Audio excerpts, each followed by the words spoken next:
are so glad that you're all here with us. I'm Rabbi Shankman. Next to me on my screen is Rabbi Miller. I'm going to introduce our guest speakers in just a moment, but we want to thank all of you for caring, for your compassion, for wanting to know more and learn more. And your clergy are always listening, and we wanted to respond and be able to provide an opportunity to learn together and to address what's happening in Ukraine and to think about what we might be able to do as we feel to some extent helpless and powerless watching things unfold from the other side of the globe. So I want to thank you all for being with us. We are in the midst this week of reading in the book of Leviticus, Parshat Shmini, which is a challenging parsha in that it is the Torah portion in which Aaron's sons Nadav and Avihu bring a strange or an alien fire before God and are struck down or consumed by fire. And often what is asked is in what follows the challenge that we see from Aaron, in that Aaron is silent. And the silence challenges us. Silence is not Jewish in many ways. However, there can be as well a moment in that silence where we hear that still small voice, where we reach inside of ourselves and think about what we might do were we to be in Aaron's shoes, or in this case, to be in the situation of being whether a Jew or a citizen of Ukraine. And as we see what's unfolding there, to look to our Jewish tradition, but also to look to each other. And there is the strength of community, which is what we bring and offer this evening. And I'm delighted to welcome our two speakers this evening. The first is Zack Beauchamp, who is a senior correspondent at Vox, where he covers democracy and conflict in America and abroad, global politics and ideology, and he's also a host of Worldly, Vox's podcast on foreign policy and international relations. His foreign reporting, supported by the Pulitzer Center, has taken him to places like Hungary and Israel. He has appeared on every major American cable news network. He has an MSc, which I believe is a Master's of Science, from the London School of Economics in International Relations. He is a WHC, once upon a time was a WHC bar mitzvah, and a current member, and lives in DC with his wife, Katie, and his daughter, Ellie, who we saw earlier, and two dogs. And so we're so thrilled, Zack, that you join us this evening and bring your wisdom and your insights. Our other guest is Gil Preuss, who has been the Chief Executive Officer of the Jewish Federation of Greater Washington since 2017, has been such an asset to our community and such a wonderful addition to the Washington Jewish community. His leadership has seen the organization through a new strategic planning process, a brand refresh, and a significant response to COVID-19 pandemic that have framed Federation as a leading convener and connector in our community. Gil received his BS from the University of Michigan, his MS from Cornell University, and his PhD from the Sloan School of Management, Massachusetts Institute of Technology. He is married to Terry Brown Preuss, who is the National Director of the Hadassah Brandeis Institute Conversations Program, and with whom he has 4 children. And Gil and Zack, we are so thrilled that you're both here with us. Thank you, thank you, thank you, not just for this evening, but for all you give to our community, and certainly to Washington Hebrew Congregation. The final person who's a part of this puzzle this evening needs no introduction, but I know he just welcomed all of you individually, and that is Rabbi Aaron Miller. While he needs no introduction, he does need some gratitude for really saying this is something we need to do. We've been talking about what to do. We've sent out letters about support, but really we need to do more than this. And part of it is learning. That is our Jewish tradition, to understanding what's happening so that we can move forward together. And so Rabbi Miller, thank you for facilitating this conversation. And I'm going to turn it over to you to guide us through our next little bit of time together. Thank you. Thank you, Sue. Thank you, Zack. Thank you, Gil, for being here. It means so much to me personally. I know it means tremendously to Rabbi Shankman as well, and to Washington Hebrew Congregation, and to everyone who is joining here tonight. we've been looking forward to this conversation for a long time, if for no other reason than it is a whirlwind of information. There's so much happening on the ground that one is really able to keep up with, and I'm not expecting either of you to give us necessarily the latest news, but each of you have such a unique experience with the conflict and expertise in the conflict that I'm looking forward to learning from you both tonight, and I'm tremendously grateful that you both are here. So I want to start the conversation, Gil, talking with you. I don't know if everyone here knows this, unless you read the publicity or did a little bit deeper dive into Gil's recent activity. But Gil, you weren't in Ukraine, but you were as close as you could get. And so I'd love for us to start the conversation. Gil, could you tell us about your trip to the border and what that was like for you? Sure. So first of all, thank you so much for having me. I really appreciate the chance to speak with everyone. So to give it a little context, a little over a week ago, I participated as part of a national mission of Jewish federations across the country, around 25 of us. We went to Poland, in Warsaw, and then the border between Poland and Ukraine at one of the primary border crossings.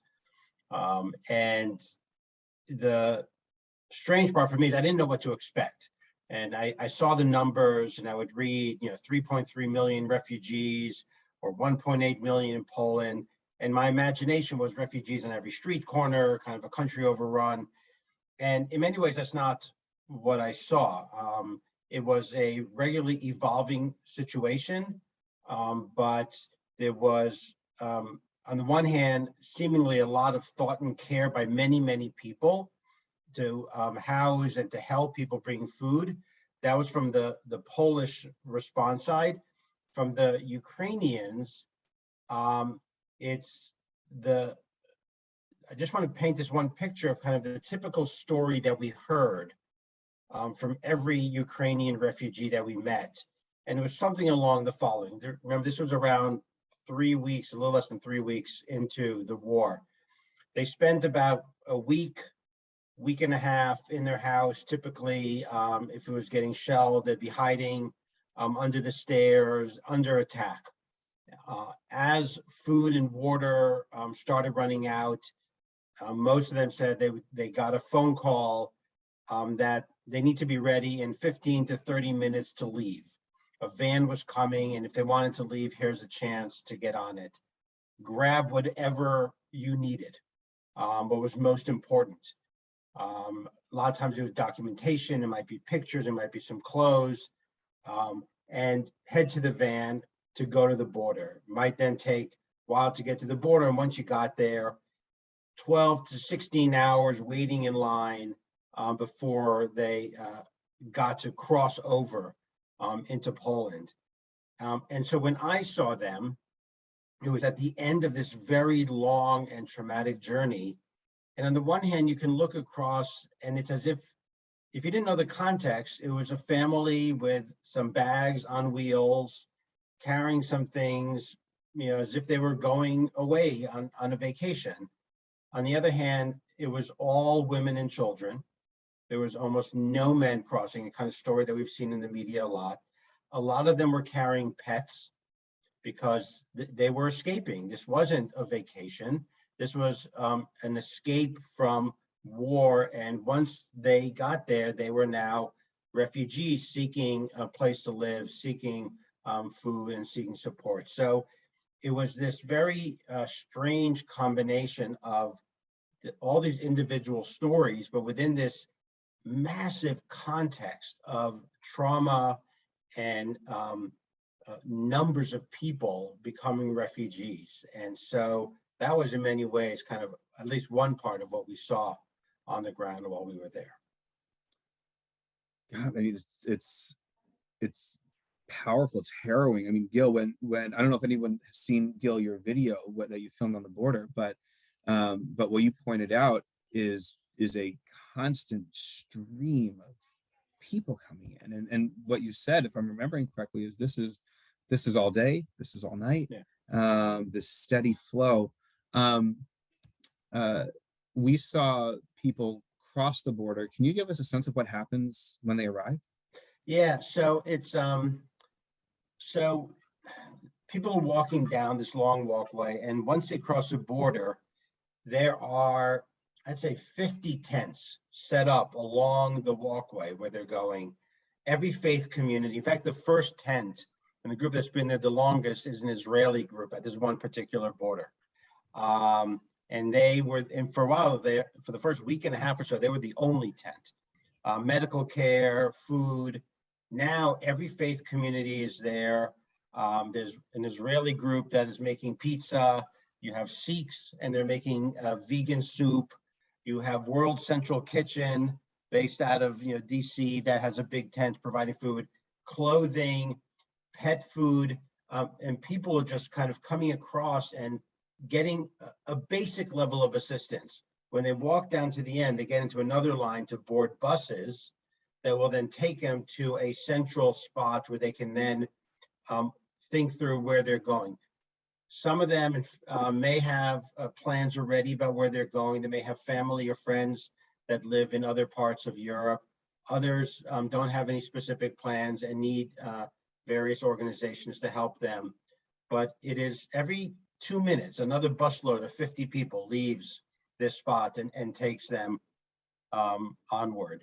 And this is just constant. And this is just one border crossing. And this is going on all across the countries that border Ukraine as people are fleeing. There are a stream of people, and again, we saw it. The numbers are staggering. Did you meet anybody? Did you talk to anybody who had left? And are there any individual stories you can share so we can get a sense for what it really feels like? Yeah, we did. I mean, so we went to 2 different places. Now, as a reminder, I was there as part of a Jewish delegation. So we primarily met and visited sites with not solely, but primarily Jewish refugees. So in one location in Lublin, and this is part of the surreal part of the whole thing. So, I had significant parts of my family were killed in the Holocaust, Ukraine, Poland. My last trip to Lublin was to visit the Majdanek, one of the smaller death camps, if you can use those words together. And so this time, though, we went back to a similar place, which was the old Lublin yeshiva that was built in 1930 and destroyed in World War II, and is now rebuilt and serves also as a hotel in addition to a synagogue. It's been taken over by the Joint Distribution Committee to meet and houses many refugees right now. So we met a few families. One family was a grandmother, daughter, and granddaughter. The grandmother was a physician. They escaped, left their spouses and other relatives behind. And for the first day, the grandmother, after being there for 2 days, was eating. She didn't eat. She wasn't able to even kind of process what was happening. And in many ways, they were still thinking that they're going to go back in 2 to 3 weeks. And we heard that story quite often from people, that in their mind, they were temporary refugees, that they're going to be able to go back in 2 to 3 weeks. This was a week ago now, to their home.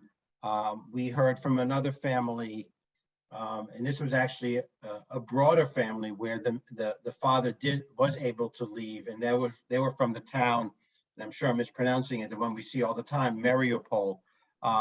They all got out, and they're planning on moving to Israel. So they're actually in a different location that's run by the Jewish Agency for Israel, and they were planning on making Aliyah. They've given up on their town.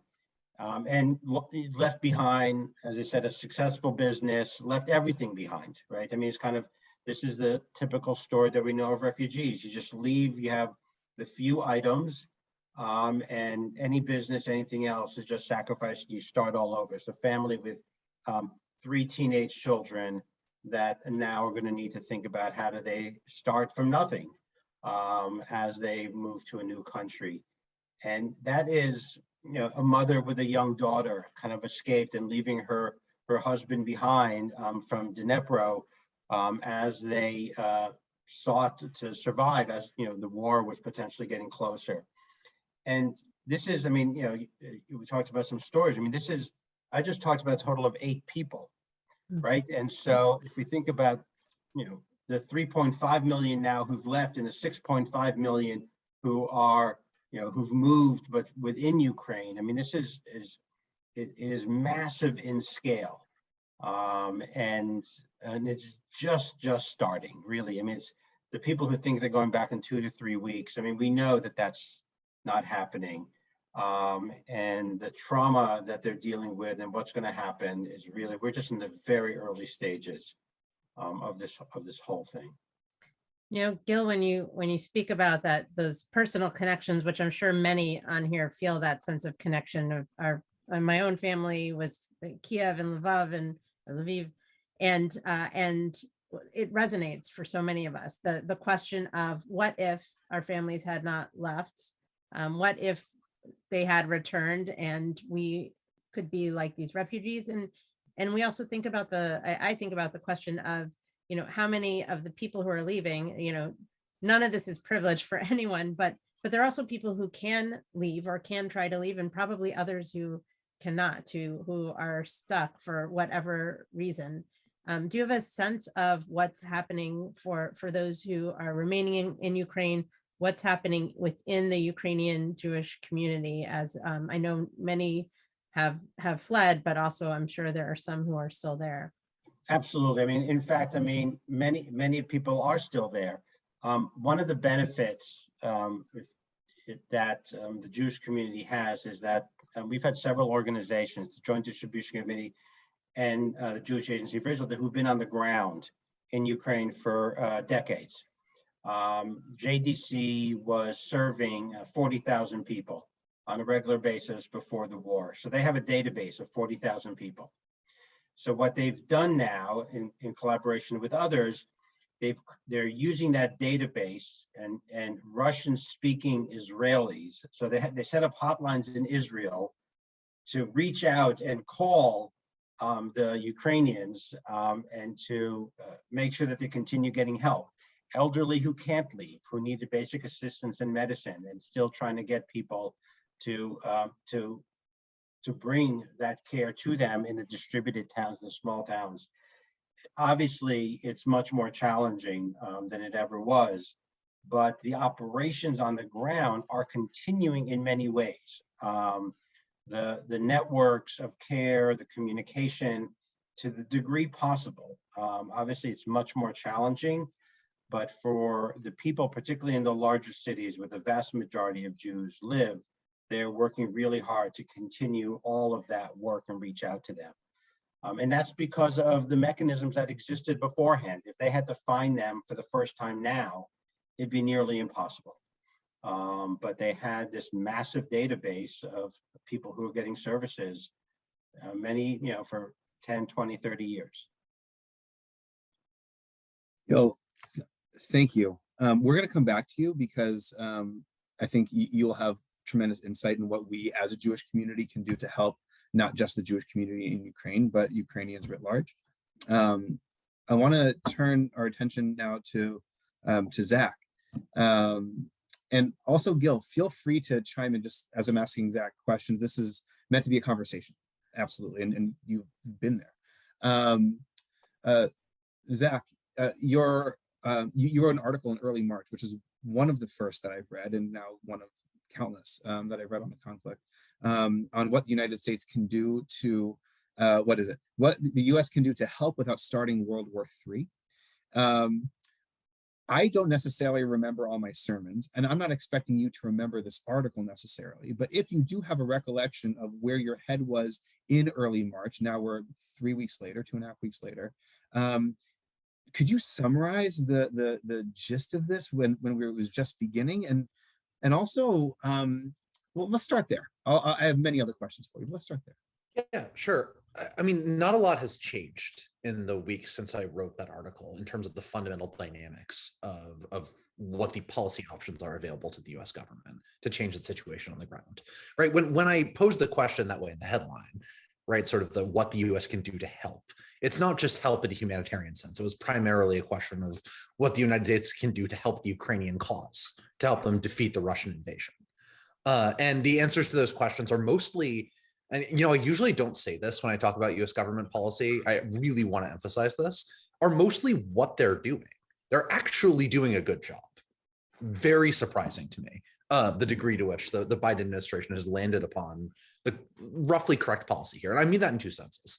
First, they've done an excellent job at using the various different tools of non-military US power, short of a direct invasion or involvement in the conflict, to try to leverage and put Russia in a sort of weaker position, right? That means arms shipments, and it means arms shipments of a variety of different kinds and at a great level. It means international coordination. Getting all of those weapons to Ukraine means shipping them through a bunch of different NATO countries. Sometimes it means getting other NATO countries to give them weapons that the Ukrainians can use, right? Because they're not trained on every American military system.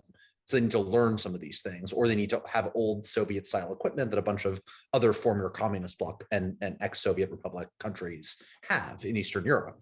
So you can get, for example, an SA-8 air defense system or an S-300, depending on whether you use NATO or Russian designations, right? That's not something the US military uses, but it's something that some of the countries around there have. So part of the US diplomatic effort has been trying to make sure that the right weapons that Ukrainians can use get into their hands. And the last thing, of course, is the economic sanctions, which have been, it's hard to overemphasize the scale and the scope of economic isolation that Russia is suffering under. There are serious moral questions about whether it's acceptable to make ordinary Russians suffer in the way that the international sanctions have right now. I don't want to downplay those. But in terms of putting significant pressure on the Kremlin, the financial collapse is like nothing Russia has seen in, doing a little mental math here, 25-ish years. It's really maybe more than that, depending on how you assess the sort of late 90s financial crash. It's truly astonishing the degree to which their economy has been wiped out so rapidly. And then the second component of this, in addition to all the things they are doing, is the thing they're not doing, which is putting US boots on the ground or planes over the Ukrainian skies. They've ruled that out consistently. It is a terrible idea, and one that would almost assuredly lead to World War III. And as much as I sympathize with the Ukrainian calls to close the skies, to do something about what's happening on the ground, it's an unacceptable risk for everybody, because the tail risk here is, well, it's nuclear war. And that's just not the kind of risk anyone can seriously countenance. Right.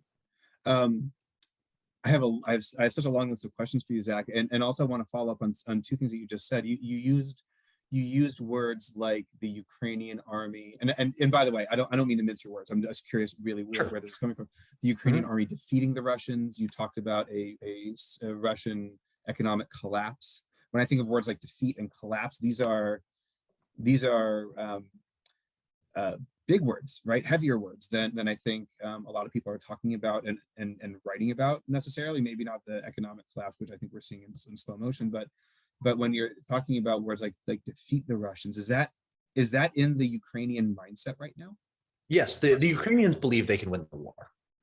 That's their view, and it is a less absurd view than anyone would have said when the war started. In fact, in some ways, it's plausible, depending on how you define win, defeat, etc. These are kind of tricky terms, right? So a lot of the time, when you think of winning a war, you think the end of World War II or the Civil War, an unconditional surrender by the side that loses. This is just, they give up, they submit their country to occupation, that's it.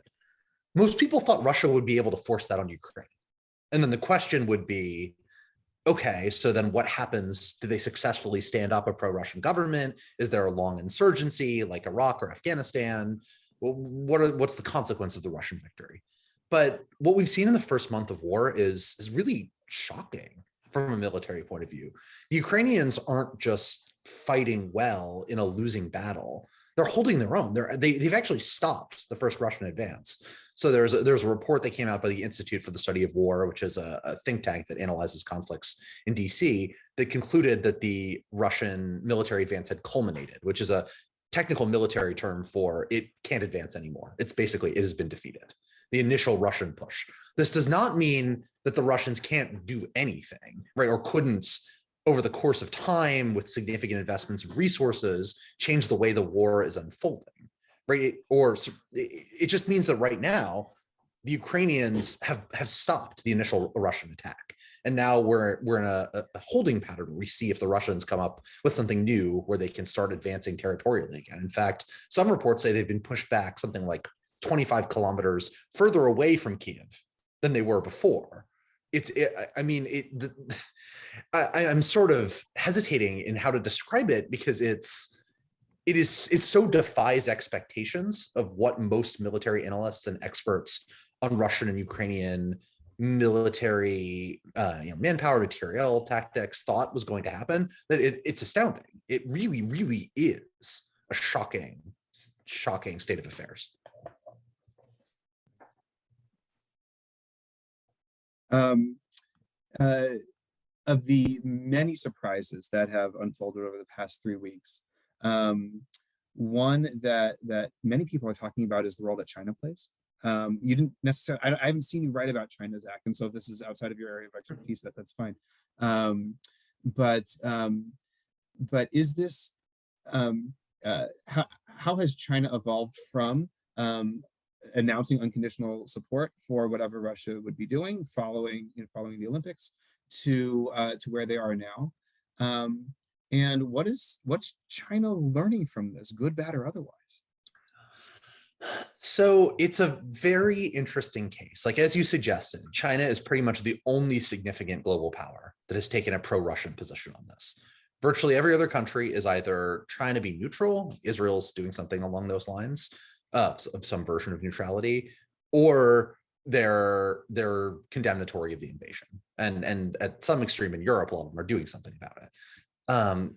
China has so much to gain from having a close relationship with Russia that it has taken a fairly pro-Russian public line, right? They basically repeat Russian propaganda on their own domestic propaganda outlets, trying to stand up legitimacy for what Russia is doing. They're using comparisons to the invasion in Iraq to try to delegitimize Western participation and resistance to the invasion.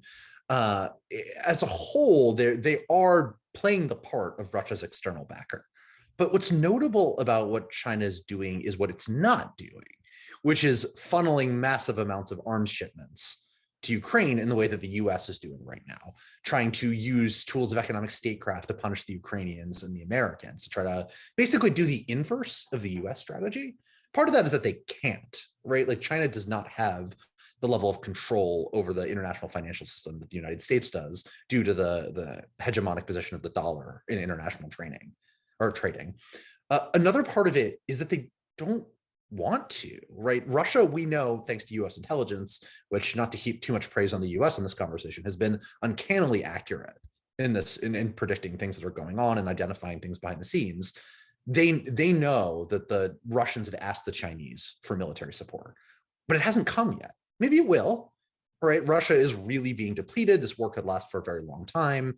It's hard to say where things will go, but right now they're not flooding the Russian military with tangible, hard support outside of this rhetorical stuff. I think it's because China's in a pretty awkward position on this one. Their ally is doing something that's extremely unpopular internationally. They're not really formal allies, right? They don't have a mutual defense treaty or anything like that. And it also runs afoul of some of China's own public rhetoric. So their line on Taiwan is part of China, right? And it's the one China policy is the term of it.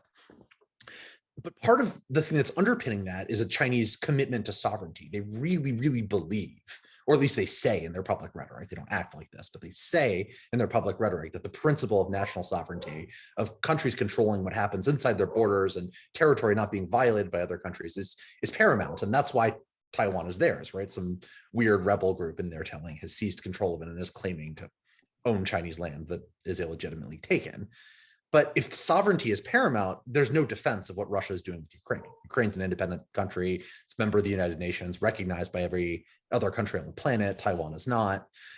So the Chinese have to deal with this contradiction in their public positioning and their diplomacy.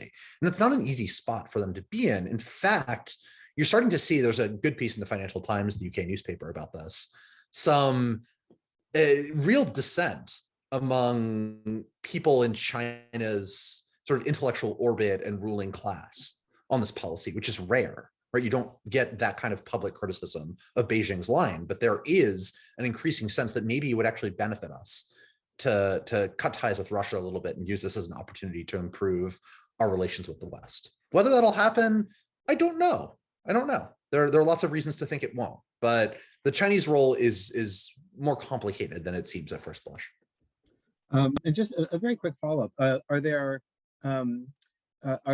things that Russia could do that would sever that relationship even further? Is China sensitive to use of unconventional weapons or anything like that that would sever that tie even further? The unsatisfying answer is I don't know. And nobody knows what happens if Russia decides to deploy chemical or nuclear weapons, especially nuclear. Chemical, from Syria, we have a little bit more of a sense of what would happen. I would assess that biological weapons use is unlikely because it doesn't seem to have a clear battlefield use case here. And the same thing with nuclear weapons, except if NATO gets involved, then the whole nuclear balance changes somewhat substantially. I don't know what would happen in that world, but I suspect China's position would be the least of our concerns. Thank you, Zach. You said something earlier about the sort of almost like the predictability of some of what Russia is doing, and or that others can almost assume or guess some of the direction Russia might take. Many people have talked about this is sort of the familiar trope or history repeating itself in some different ways, and I'm curious your take or your perception of what it is like or what it might be like to be a Russian journalist right now, and if you have the contacts, colleagues who you've been in touch with, and what the experience is like. And again, this some talked about the way in which what people were hearing in Russia in the early days of the invasion and what the rest of the world was seeing did not always align. Not even close to not aligning, right? So Russia always had in the Putin era, a very limited sphere of independent journalism, of real reporting, right? They tolerated a certain amount of it. It's always a tricky dance in these countries that try to have a certain amount of democracy or democratic veneer, more accurately. Russia was one of those. They have elections, but they're not competitive. And so they tolerated a little bit of dissent and a little bit of a free press. As soon as the war broke out, that changed. They've outlawed, as far as I can tell by my count, every single independent news outlet in Russia has either been shut down or forced to some kind of underground publishing mechanism. There's a little bit of stuff coming in, through foreign programming like Radio Free Europe, which publishes Russian language content and Russian language broadcasts. But for the most part, Russians have to work very hard to get free information. Social media is currently shut off, at least in the main platform. So Twitter, Instagram, Facebook, severely limited access inside Russia. Russian journalists are either working for a government network, which is to say they're doing government propaganda about the war. They're lying to people about what's happening, or they are at risk of being arrested, or they are arrested. That is it. There's no other category. And so a lot of them have fled. People who have been in Moscow for years, Russian and non-Russian alike, or in other parts of the country, they're doing their work from, I saw one guy who is also the Financial Times' Moscow correspondent is in Riga right now in Latvia because it's not safe. The New York Times shut down their Moscow bureau, right? This didn't happen during the Cold War, right? I want to emphasize this right there for the entirety of the US-Soviet conflict. Even during the Cuban Missile Crisis and points of really high tension, Western journalists were operating out of Moscow, and that was generally something the Russians tolerated, right? In fact, maybe it was even a useful way for them to communicate by proxy to Washington. But now there's so much fear surrounding what the government is doing to journalists and their willingness. There's a law that punishes, quote unquote, this fake information being spread by up to 15 years in prison in Russia right now. That doesn't only apply to Russian nationals. So you could very well, if you're a foreign journalist working there, end up detained for the rest of your life, be made of an example of by the Kremlin, You could be like Brittany Griner, the WNBA player who is still being detained in Russia, and something that not many people are talking about in the US, but here's an American citizen who's basically a hostage of this war, a famous one at that. So it's being journalists in Russia right now, as far as I can say, is one of the most dangerous things that one can do short of actually being in the battlefront. Zach, I have a question that kind of links both sides to a certain extent. So you talked about Sure.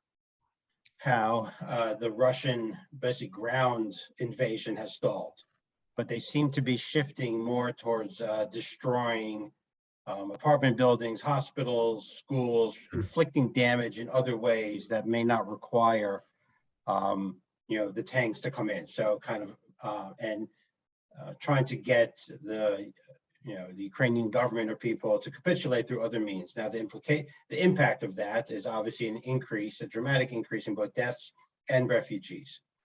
The longer it goes, the larger the impact will be, not only within Ukraine, but globally. I mean, and some people are suggesting that, in fact, part of the whole intention was to have a massive number of refugees pour into Western Europe to destabilize and force pressure on some of the Central and Western European countries. I'm just wondering, from your perspective, both in terms of the status to date and looking forward, do you see, first of all, does that seem to be kind of the core Russian strategy from a military perspective, to create refugees and create pressure on that front? And also, is that just going to continue growing? I mean, right now, I guess 25% of the population has moved, 10% or so out of the country, but is that just going to accelerate, requiring a global response in even grander scales than anything we've seen? Yeah, so it's the way that the Russians have decided to wage this war is one that like, I don't think there's no charitable way to put this, right? It seems designed to maximize civilian casualties, not minimize, maximize, right? So what they're doing in Mariupol is a really good example, right? So they've besieged the city, which means surrounding it, cutting off all supply lines, continually bombarding it with artillery, and making life so intolerable there that the defenders will either be unwilling because they can't eat and they have no clean water and they have no medicine and they're all injured, their homes are destroyed, unwilling to fight, or unable to fight because they are starved half to death and can barely pick up a rifle.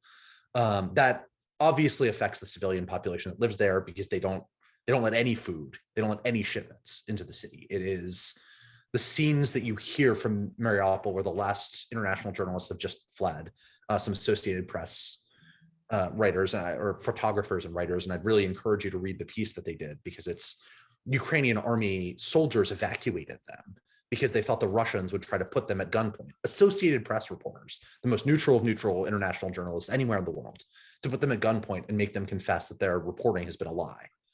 Right, so that's why the Ukrainians evacuated them and why they were forced to leave. That's the Russian strategy. They have not been able to successfully execute it in any other large city. So that's the significance of their ground invasion being stopped, is that Kiev right now has many supply lines externally. You often see it described as besieged in the international press. That's a little bit misleading, in the sense that they are under a significant amount of pressure, and it's difficult there. They're being hit by artillery, they're being hit by aircraft, but they are not under siege in the sense that Mariupol is. Supplies are still flowing in. People can still do various parts of daily life, even if they're doing it while under threat of a bomb hitting them at any point in time. It's not that they literally can't access the materials necessary to survive. Same thing with Kharkiv in the north, Ukraine's second largest city. Odessa is still firmly in Ukrainian hands. That's a southern port city. And as a result of all this, the Russians can't execute on their horrible strategy. It's not that the humanitarian crisis won't continue to grow. It absolutely will. It's just that the military victories of the Ukrainians are also victories for the civilian population. How long that lasts is an open question. The longer the war goes on, this is inevitable in any war, the more casualties there will be, including civilian casualties. Where those casualties are and who is winning the fight in different points will make a significant difference as to the scale and the scope of the horror that we see. If the Russians keep advancing, things are going to get a hell of a lot worse. I'm going to take this moment, and I have a few more questions. But if there's anyone else who's participating who has a question or two, to feel free to chat that privately to me, Aaron Miller, or Rabbi Shankman. I want to ask about Putin, and I want to ask about Zelensky. The Putin question I have is, if Zach, before this conversation, but before most of our participants were on, we had Ellie, your daughter, as our alter ego, right? Who's thinking the opposite of you. And so to channel that a little bit, what do you think is actually happening in Vladimir Putin's head right now? You know, if I knew that, I'd have a different job. What's your guess? What's your guess? So here's what I can tell you. We know, based both on leaked Western intelligence and reporting from journalists who have sources in the Kremlin, that Putin has gotten increasingly isolated over the course of the pandemic. You see this in all those photos where he's at these really long tables, and like it seems absurd, right? Like, why is he so far away from everybody? Turns out that he's a bit of a COVID paranoiac, right? Even some of his closest counselors have to quarantine for a long time before they see him. I heard one story about a Russian oligarch who has to, he has to spend 2 weeks a month in quarantine just to see Putin 2 or 3 times. And he does it because it's so important to have access that close to the president. But it shows you the degree to which he's isolated himself. And in any dictatorship, it is already difficult for the leader to get good information. Any dictatorship that revolves around one man, because everyone has an incentive to tell that guy what he wants to hear so they don't get killed or imprisoned or just like slapped around in a fit of anger, right? Which Putin has done with his deputies recently. He put some top intelligence officials under house arrest, seemingly in punishment for their failure to anticipate Ukrainian resistance. But the point of telling you all of that is what he's thinking is increasingly hard to discern because he's increasingly isolated.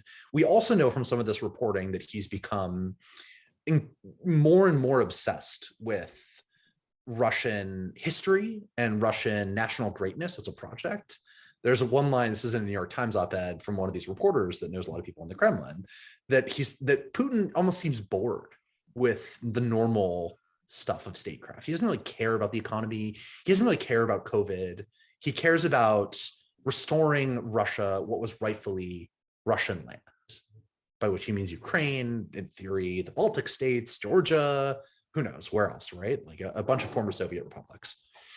And this mindset suggests to me, and a bunch of other people who know more about Russia than I do, that the motivation behind this war is primarily, first and foremost, an effort to restore the Russian Empire, Russia's not only historical lands, but its role as a great power, right? Giving it more land, more glory, more of what it deserves and what it is owed by virtue of Russia's status as one of the world's powers. That's different than the way you often hear Putin being talked about. You hear him as being somebody who is angry at the West. You hear about him as somebody who is greedy personally and wants more money. You hear him as wanting to reestablish the Soviet Union. That last one's not right? He actually kind of hates the Soviet Union. It's interesting if you listen to his talks, but he very much has this ideal of Russian greatness, and that is, it makes him very willing to sacrifice actual human Russian lives in service of a greater political agenda. I'm telling you, Zach, what I have not heard and is maybe the most haunting thing you've said of all is boredom, and the role that a lack of interest in normal governance would play in somebody who is dragging the world into what could be its worst moment in history. I have the echoes of King Solomon here in my head. I think a final question that I know Franklin has put in our chat to everyone, and that a couple of people have talked to me privately in the chat, is Israel's role. I know as Jews that is an especially relevant question. That there is there is a longing, I'll speak for myself, for Israel to say and do certain things that it is not saying and doing publicly, and there are reasons behind that. I'm wondering if you can share some of those and what the Israeli position is on this, and then we'll wrap up. Sure. So I'll say two things, and then Gil, if there's anything you want to add. Israel has taken a bunch of refugees. That's good. They've not joined the international sanctions regime. They have tried to sort of dance around in public statements, really forthrightly condemning the invasion of Ukraine. And I see two reasons behind this. One, I think, is a narrow strategic concern. I actually heard this sort of through family channels, right, from Israeli relatives. And I think it is consistent with what a lot of security analysts say with the situation in Syria, where Russia still has a significant military deployment and they have anti-aircraft missiles there, and Israel wants to maintain its ability to strike, Hezbollah targets, for example, Iranian targets in Syria with impunity, which it's been doing for a while. They don't want to worry about the Russians shooting at them, which I actually don't think Russia would do, even if they were more critical of the invasion. At this point, the last thing Russia needs is more international trouble with different countries. But I can see where the Israelis might be a little bit cautious about that. There's not a lot of benefit to them for really forthrightly condemning the invasion. And the second point is sort of, I think, a broader diplomatic strategic lens, which is that Naftali Bennett, rightly or wrongly, believes himself to be one of the few people who can mediate between these two countries. Israel has closer historical ties to Russia through its large Russian population than most other countries that would be identified with the Western Democratic Bloc broadly do. And it also, through that shared status and Zelensky being Jewish, has some special ties to Ukraine. And so Bennett believes that he can be a mediator here. Is that right? That's also an open question, right? First of all, it's not clear if they really want, the two sides really want a mediator. Like, do they need it? A lot of the time, what mediators do is they provide guarantees to both sides. They say, okay, I'll make sure that you uphold your end of the deal and you uphold your end of the deal. That's what the US does in Israel-Palestine negotiations, what it's supposed to do in theory anyway. Israel doesn't have any capacity to do that for Ukraine or Russia. And the second point is what if they just don't need it, right? They talk to each other. They've been having these negotiations where they've been sitting down directly and seemingly have made some progress, though there's still a lot of sticking issues that, when it comes to a ceasefire. So I think the Israelis want to be seen as the country that's leading this peace process and that has hammered out or played some role in hammering out a ceasefire agreement. And that would be a real boon to their diplomatic standing internationally. I think they're right about that. The question is whether or not they will end up playing some significant role by virtue of this neutral position they're taking. And that I don't know. I'm kind of doubtful, but I don't know. I also want to add one more, which I've heard, which may not really shape kind of at the highest level government policy, but that's the presence of significant Russian Jewish population. And so since the war started, there's actually been a significant increase, not only of immigration of Jews from Ukraine, but also of Russian Jews into Israel. Now, they don't bring out dignitaries to meet them on the tarmac, and it's not publicly noted, but the Israeli government, Israeli organizations have been providing services and supporting the Jewish population in Russia for a long time. And they've been trying to keep kind of under the radar everything that they've been doing, including the immigration, and not wanting to cause problems or cause Putin with his unknown kind of and unpredictable responses to do something that is that targets the Jewish population in Russia. Now, again, whether that rises to why would it really happen? Would it not? It's hard to know which is the core driver, but it is another factor that I've heard. Gil, that's fascinating. Thank you for sharing that. So Israel is a whole government, a nation, and is certainly closer geographically, and we also know that there's this intense feeling among the Jewish community of wanting to help. Certainly, not just because the president of Ukraine, President Zelensky, is Jewish, but there is this this very visceral, primal connection that many of us have, and as a community that we have to Ukraine and so much of our history. So, Gil, I know you've already been part of that helping process and physically have done that. But for those of us who have not been able to travel, and I know there's also been some, we can't all go there as much as we might want to go and help. And what can we do from, whether we say the comfort of our own homes, but people don't want to just be comfortable. Yes, there are certainly fundraising options. I'm going to share some of those in the chat, and I know that and we've shared some of those already. But what else can we do hands-on to help? Yeah, so obviously, there are a variety of different organizations that need funds. They're spending incredible sums of money. When you think about even if it only costs $25 per day to feed someone, right? You multiply that by the numbers per day, it adds up very quickly. So the dollars required for these nonprofits who are working day in and day out is truly immense. And so that is one part on its own. I know this is a small part, but from the federation system, our original goal was $20 million to raise. 30 million has been raised already. I fully expect the goal to go up to $100 million. And this is just kind of as days turn into weeks and months. So that's kind of one part in terms, and people can give, through the Jewish community. There are many other organizations, Red Cross, International Rescue Committee, UNICEF, they're all on the ground. They're all doing important work, Central World Kitchen, et cetera, et cetera. So these are all organizations. Beyond that, I think there are two things that are closely related. First of all, while the US government agreed to take in 100,000 Ukrainian refugees into the United States, that's really just the start. If we think about the numbers, those are very small numbers. So on the one hand, there's continued lobbying to encourage the US government to bring in more refugees.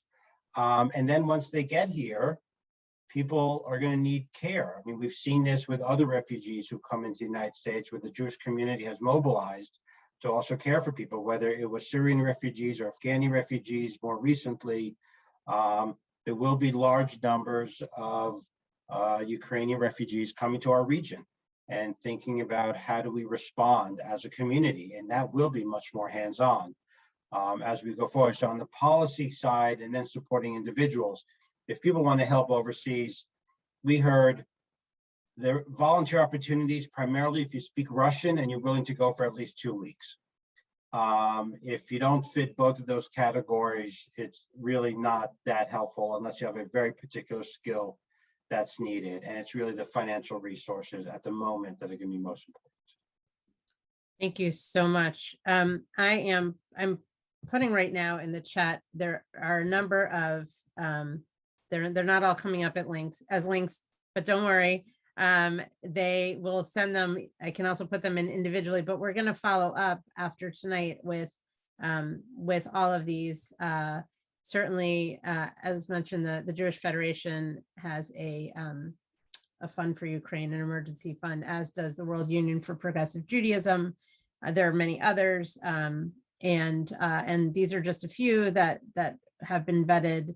And want to let people know about these opportunities and options. So it's again, we have in the past, and I know Joan Greenbaum is on here. I know we've used the Ritzenberg Fund as a opportunity for people to donate funds that will be then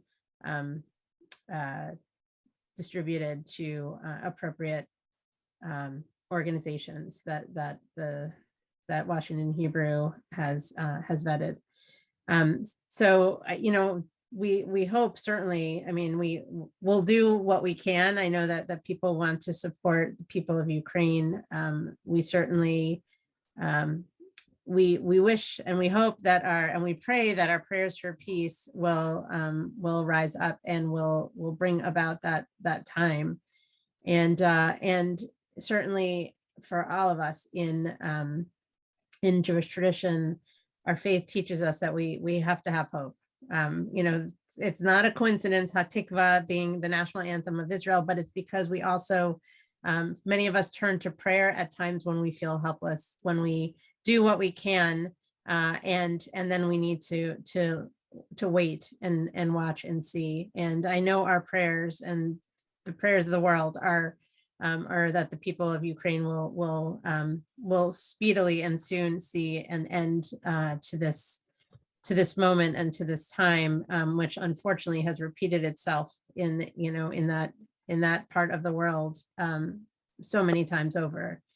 History has not been kind to the people of Ukraine. Yes, Ruth, we will be placing those on the website. They're not up there yet, but we want to make sure that we have our full vetted list. And people have shared with us as they've heard about other organizations. So we invite you to let us know about organizations and ways to help that you've heard. And so we thought before we conclude, I want to take a moment again. I want to thank Zack Beauchamp and Gil Preuss for being with us tonight, for sharing and for being wonderful resources, certainly to our Washington Hebrew congregational clergy, but to our entire community, and both certainly familiar faces and partners in what we do. And we're so grateful to you for sharing your wisdom, your insights, and while we hope that this conversation will not have to continue for long, we also hope that we'll be able to soon celebrate peace as well. And thank you again. We look forward to continuing to partner with you in many, many different ways. Our Joel over there. Yeah.